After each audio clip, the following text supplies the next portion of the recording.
రేపల్లి నియోజకవర్గంలో జరుగుతున్నటువంటి రాజకీయ పరిణామాలు వాస్తవానికి భిన్నంగా చిల్వలు పలవలుగా చేసి కొన్ని వార్తాపత్రికల్లో కొన్ని కథనాలు వస్తున్నాయి.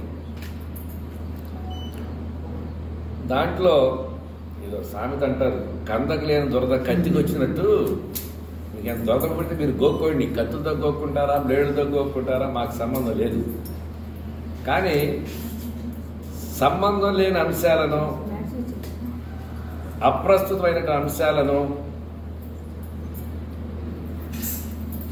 నా రాజకీయ దైనందిన కార్యక్రమాలకు లింక్ చేసి మాట్లాడటం అనేటువంటిది సరైనది కాదే కాదు. మీరు ఎన్ని రకాలుగా మమ్మల్ని టెంప్ట్ చేసే విధంగా కానీ, లేకపోతే నా యొక్క క్యారెక్టర్ని డిజాస్ట్ చేసే విధంగా కానీ మీరు ఎన్ని రకాలుగా మీరు వార్తా కథనాలు రాసినా, ఆ బురద తీసుకొచ్చి మాకు చల్లినా కూడాను దాని గురించి మేము పట్టించుకోవాల్సిన అవసరం లేదు. నేను రైట్ ఫ్రమ్ బిగినింగ్ నుంచి చెబుతున్నా, నేను ఒక క్రమశిక్షణ కలిగినటువంటి వ్యక్తిని. నాకు అనుకూలంగా అధిష్టానం వరకు నిర్ణయం తీసుకుంటే ఒక విధంగా ప్రయాణం చేయటం, లేదనుకుంటే నాకు నా అభిష్టానికి భిన్నంగా ఏదైనా ఒక నిర్ణయం తీసుకుంటే దానికి అనుగుణంగా పార్టీ అధిష్టాన వర్గం యొక్క నిర్ణయాన్ని ధిక్కరించి వేరే ఆలోచించి వెళ్ళటం చేయటం అనేటువంటిది సరైన పద్ధతి కానే కాదు. నేను అలాంటి నిర్ణయాలకి, అలాంటి పద్ధతులకి రైట్ ఫ్రమ్ బిగినింగ్ నుంచి కూడాను పూర్తి వ్యతిరేకిని. ఒకటి, గడిచిన 40 సంవత్సరాల నుంచి రాజకీయాల్లో ఉన్నాం కాబట్టి కొన్ని సందర్భాల్లో అధిష్టాన వర్గం తీసుకున్న నిర్ణయాల్లో కొంచెం మనస్తాపం చెందినప్పుడు కూడాను ఫైనల్గా అల్టిమేట్ మా నిర్ణయం ఏంటంటే అధిష్టాన వర్గం నిర్ణయం అని చెప్పి నేను రైట్ ఫ్రమ్ బిగినింగ్ నుంచి చెబుతున్నా. దీంట్లో రెండో మార్పే లేదు. నేను 19 ఎన్నికల్లో ఓడిపోయినప్పుడు కూడాను వారికి మాకు ఉన్నటువంటి సంబంధాలను బట్టి కానీ, నా యొక్క వ్యక్తిగతమైనటువంటి అంశాలకు సంబంధించి కానీ, నేను ఓడిపోయినప్పుడు కూడాను నాకు ఎమ్మెల్సీ ఇచ్చి నన్ను మంత్రివర్గంలో తీసుకుని కొన్ని అనివార్య కారణాల వలన కౌన్సిల్ రద్దు అనేటువంటి ప్రస్తావన వచ్చినప్పుడు కూడాను ఎక్కడా కూడాను నన్ను ఖాళీగా లేకుండా ఇమ్మీడియట్లీ రాష్ట్రంలో ఏ ముఖ్యమంత్రికి తీసుకోలేనటువంటి ఒక గొప్ప నిర్ణయాన్ని తీసుకుని నన్ను రాజ్యసభలో అడుగుపెట్టేటటువంటి అవకాశాన్ని నాకు కల్పించిన పరిస్థితి. దాన్ని మేము సదా రుణపడి ఉన్నాం, కృతజ్ఞతగా ఉన్నాం. అంటే నేను ఓడిపోయినప్పుడు కూడా నాకు ఎక్కడా కూడా చిన్న ఇబ్బంది కలగకుండా నాకు ఒక సముచితమైన స్థానాన్ని, గౌరవాన్ని నన్ను గౌరవ ముఖ్యమంత్రి వైఎస్ జగన్మోహన్ రెడ్డి గారు నాకు కల్పించాడు.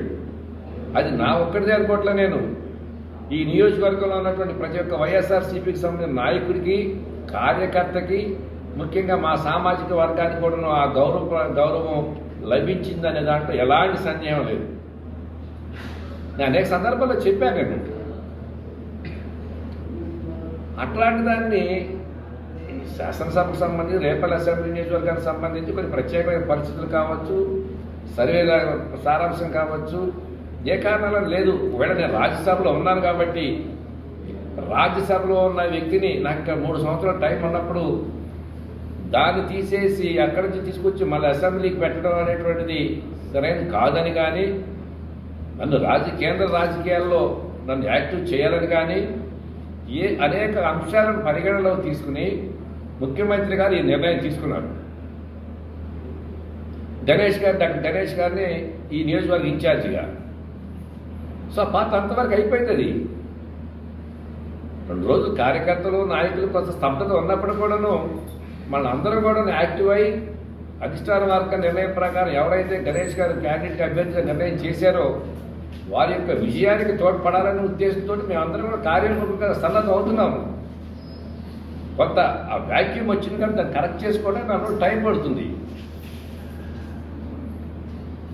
గడిచిన నిర్ణయం వచ్చిన దగ్గర నుంచి కూడా నేను కాన్స్టిట్యున్సీలో ఉంటూ నాయకులందరితో కూడా సంప్రదిస్తూ ఎక్కడా కూడాను ఏ చిన్న ఇబ్బంది కలగకుండా, పార్టీ కానీ అధిష్టాన వర్గ నిర్ణయానికి కానీ ఇబ్బంది కలగకుండా ఉండే విధంగా అందరినీ కూడా మోటివేట్ చేసుకుంటూ వస్తున్నాం. కొంచెం టైం తీసుకుంటుంది.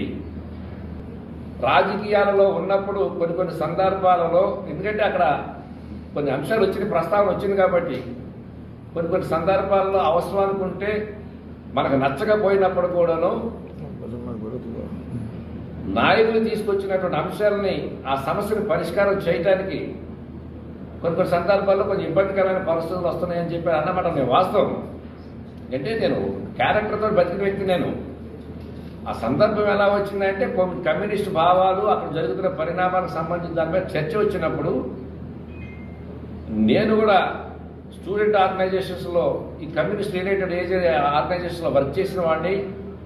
ఇప్పుడున్న రాజకీయ పరిణామాలలో నాయకులు నాకు నచ్చకపోయినప్పుడు కూడా కొంచెం ఇబ్బందికరమైనటువంటి అంశాలు ఏమైనా తీసుకొచ్చినప్పుడు ప్రజాస్వామ్య వ్యవస్థలో ఉన్నాం కాబట్టి మనకు నచ్చకపోయినా కూడాను నాయకులు తీసుకొచ్చినటువంటి ఆ సమస్యను పరిష్కారం చేయాల్సిన బాధ్యత మా మీద ఉంది కాబట్టి ఆ సందర్భాన్ని చూసుకుని నేను మాట్లాడింది.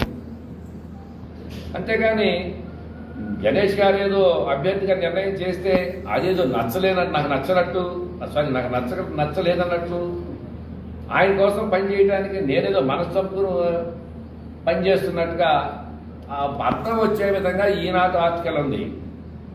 నేను పూర్తిగా ఖండిస్తున్నా. అసలు ఈ అంశానికి కానీ నేను మాట్లాడినటువంటి సందర్భానికి కానీ ఏ విధమైన సంబంధం లేనే లేదు. ఇక మూడో అంశం, మా సామాజిక వర్గానికి సంబంధించి కొంతమంది ఆల్రెడీ ఉన్నటువంటి సబ్ క్యాస్ట్ సంబంధించిన పెద్దలందరూ కూడా నేను విజయవాడలో సమావేశం అవడం జరిగింది. ఇంకా రైట్ ఫ్రమ్ బిగినింగ్ నుంచి కూడాను గత 40 సంవత్సరాల నుంచి కూడాను నేను యాక్టివ్ పాలిటిక్స్ చేసిన నాటి నుంచి నేటి వరకు కూడాను రాష్ట్రం మొత్తం మీద కూడాను కమ్యూనిటీకి సంబంధించినటువంటి ఏమైనా సమస్యలు కానీ ఏమైనా అంశాలు కానీ వచ్చినప్పుడు మొట్టమొదటిగా స్పందించే వ్యక్తి నేను.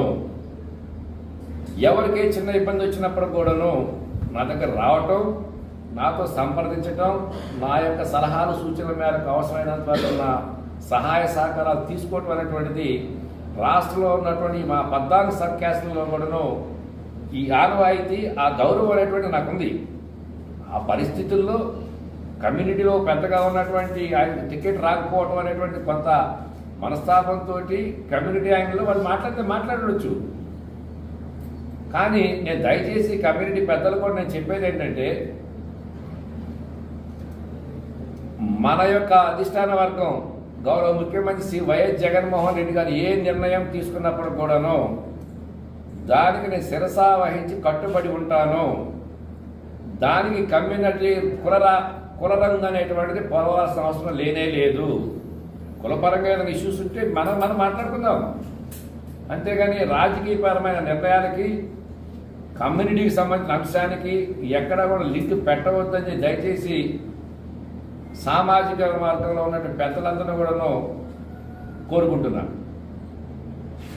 అంతేగాని ఎవరో ఆవేశం ఏదైనా మాట్లాడితే అవన్నీ తీసుకొచ్చి రేపల నియోజకవర్గానికి అంటకట్టి రగులుతున్న రేపల నియోజకవర్గాన్ని ఒక పెద్ద బ్యానర్లు పెట్టేసి మీరు పొందేది సునకానందమే కానీ అంతకుమించి ఏం లేదు. కమిట్మెంట్ తోటి క్రమశిక్షణ తోటి నాయకుడి యొక్క నిర్ణయాన్ని గౌరవించి మేము క్యాండిడేట్ యొక్క అభ్యర్థి యొక్క విజయానికి తోడ్పడాలనే ఉద్దేశంతో అందరూ కూడా కార్యమైన ముఖమైన ప్రస్తుత పరిస్థితుల్లో ఇలాంటి చిల్లర కథనాలతోటి చిల్లర అంశాలతోటి ఇక్కడ డిస్టర్బెన్స్ క్రియేట్ చేయొద్దని చెప్పి దయచేసి వేడుకుంటున్నాను. మరిన్ని వీడియోస్ కోసం ఛానల్ ని సబ్స్క్రైబ్ చేయండి. లేటెస్ట్ అప్డేట్స్ కోసం వాట్సాప్ ఛానల్ ని ఫాలో చేయండి. అండ్ లింక్ డిస్క్రిప్షన్ లో ఉంది.